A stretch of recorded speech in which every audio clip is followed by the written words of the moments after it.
الحمدللہ وکفا والصلاة والسلام علی من لا نبی بعدہ اما بعد اعوذ باللہ السمیع العلیم من الشیطان الرجیم بسم اللہ الرحمن الرحیم یا ایہا الذین آمنوا اذا قمتم الى الصلاة فاغسلوا وجوہکم وَأَيْدِيَكُمْ إِلَى الْمَرَافِقِ وَامْسَحُوا بِرُؤُوسِكُمْ وَأَرْجُلَكُمْ إِلَى الْكَعْبَيْنِ صدق اللہ العظیم۔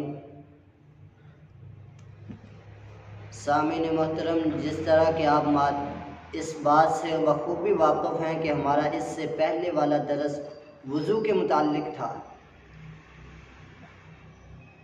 اب ہے کہ نماز کی کچھ شرائط ہیں، کچھ قواعد و ضوابط ہیں۔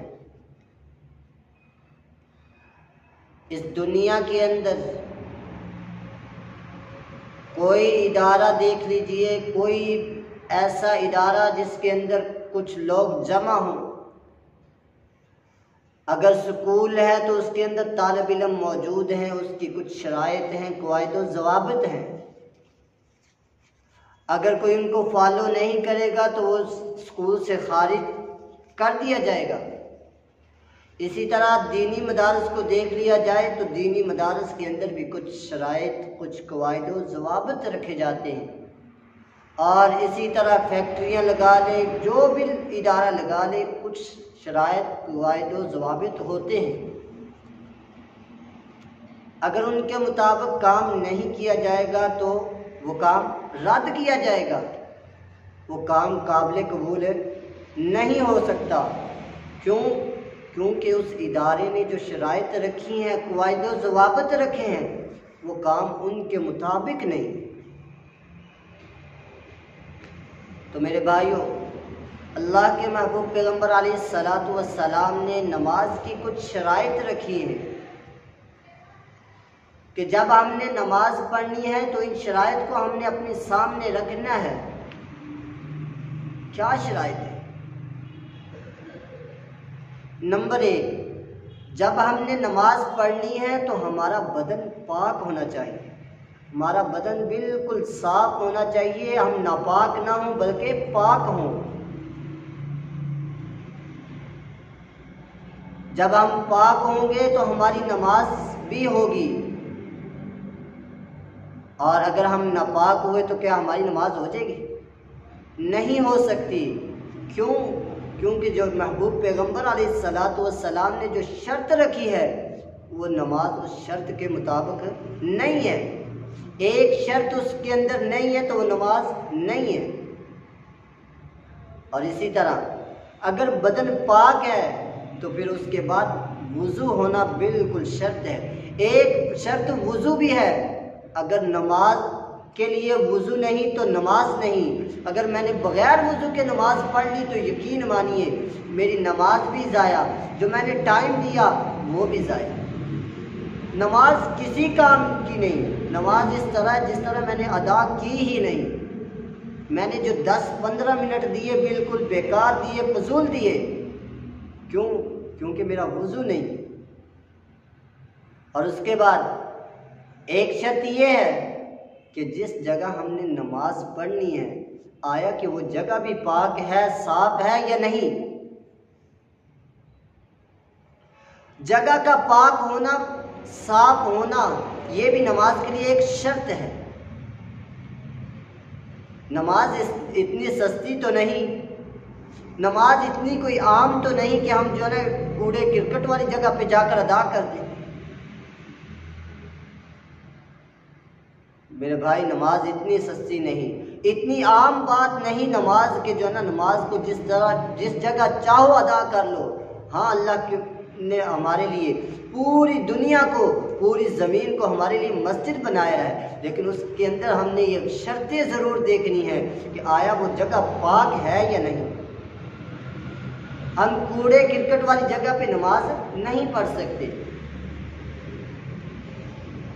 قبروں پہ نماز نہیں پڑھ سکتے، اور جس جگہ جانور ذبح ہوتے ہیں اس جگہ نماز نہیں پڑھ سکتے۔ یہ نماز کی کچھ شرائط ہیں، ہمیں ان پر عمل کرنا ہوگا، ان کو لاگو کرنا ہوگا، ان کو اپنی زندگی کے اندر لانا ہوگا۔ اگر ہم ان پر عمل نہیں کریں گے، ان شرائط کے مطابق نماز نہیں ادا کریں گے، تو یاد رکھیے گا ہماری نماز کسی کام کی نہیں۔ اور اسی طرح اگر نماز کے اندر کسی شخص کا وضو ٹوٹ جاتا ہے، نماز کے دوران ہوا خارج ہو جاتی ہے، تو وہ کہے کہ اب میں نماز پڑھ لوں، پوری کر لوں، بعد میں وضو کروں گا، تو یاد رکھیے گا وہ نماز کسی کام کی نہیں۔ یا لوگوں کے ڈر سے کہ یار لوگ کیا کہیں گے، لوگوں کو چھوڑ دو، اپنے اللہ اور کو راضی کر لو، تمہاری دنیا بھی سنور جائے گی، آخرت بھی سنور جائے گی۔ یہ مت سوچو کہ لوگ کیا کہیں گے کہ اس کا وضو ٹوٹ گیا۔ بھائی انسان ہے، انسان سے بہت کچھ ہو جاتا ہے، یہ انسان کے اختیار میں نہیں ہے۔ اگر انسان کی کسی شخص کی ہوا خارج ہوتی ہے تو وہ نماز توڑے اور جا کر نماز وضو کر کے آئے اور دوبارہ آ کر اپنی نماز شروع سے دوبارہ ادا کرے، پھر اس کی نماز ہوگی، ادروائز اس کی نماز نہیں ہو سکتی۔ اور عورتوں کے متعلق محبوب پیغمبر علیہ الصلوۃ والسلام فرماتے ہیں، عورت کے لیے شرط یہ ہے کہ اس کا سارا بدن ایک کپڑے سے، کسی کپڑے سے ڈھانپا ہونا چاہیے، صرف دو چیزوں کے علاوہ۔ وہ کیا ہے؟ ایک یہ چہرہ کپڑے کے بغیر ہونا چاہیے اور ہاتھ پاؤں بغیر کپڑے کے ہونے چاہیے،